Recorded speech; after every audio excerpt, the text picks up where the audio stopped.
হিসেবেও এগুলো প্লে করে বাজিয়ে ছাত্রদেরকে শোনান।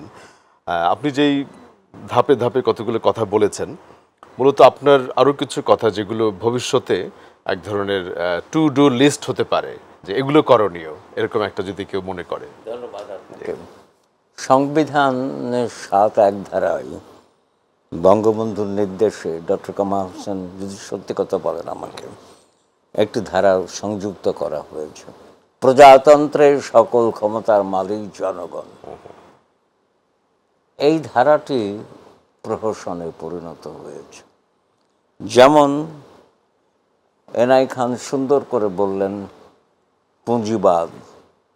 পুঁজিবাদের কারণে বৈষম্য তৈরি হচ্ছে। আমার সংবিধানে তো লেখা আছে সমাজতন্ত্র। সমাজতন্ত্র কোথায়? নগ্ন পুঁজিবাদ। ১। ২, দায়বদ্ধতা, জনগণের কাছে সবার দায়বদ্ধতা।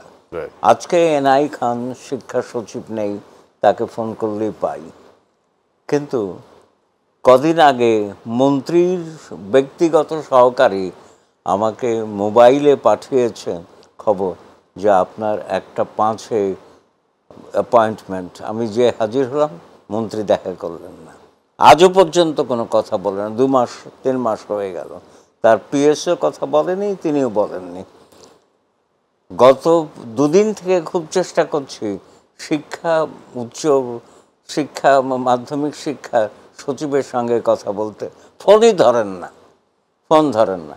আজকে এখানে আসার আগে কুমিল্লার ডেপুটি কমিশনারের সঙ্গে মুশফিকুর রহমান ফোন করলাম, তার পিএস ধরলেন, কিন্তু তিনি ধরলেন না। আমি জনগণের অংশ, আমি সর্বময় ক্ষমতার অধিকারী, প্রধানমন্ত্রী না, রাজনৈতিক দল না, পুলিশ না, সেনাবাহিনী না। সংবিধান অনুযায়ী আমাকে যদি উপেক্ষা করা হয়, সেই দিকটা শেখ হাসিনা দেখবেন না কেন? এবং তার কাছেও চিঠি লিখে কোনো উত্তর পাই না। আমি চাই, আমি সাধারণ নাগরিক, আমার সব ক্ষমতা যখন আমার হাতে, সংবিধান অনুযায়ী আমার চিঠির উত্তর তিনি দেবেন।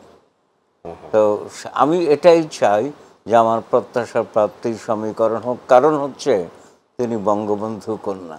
আমার সেনাপতি ঠিক আছেন, সৈন্য সামন্ত ঠিক নাই। এই কথাটা আমি সবসময় বলি, আজও বলবো, জীবনের শেষ মুহূর্ত পর্যন্ত বলে যাব, সৈন্য সামন্ত ঠিক নাই। এনআই খান সবাই না,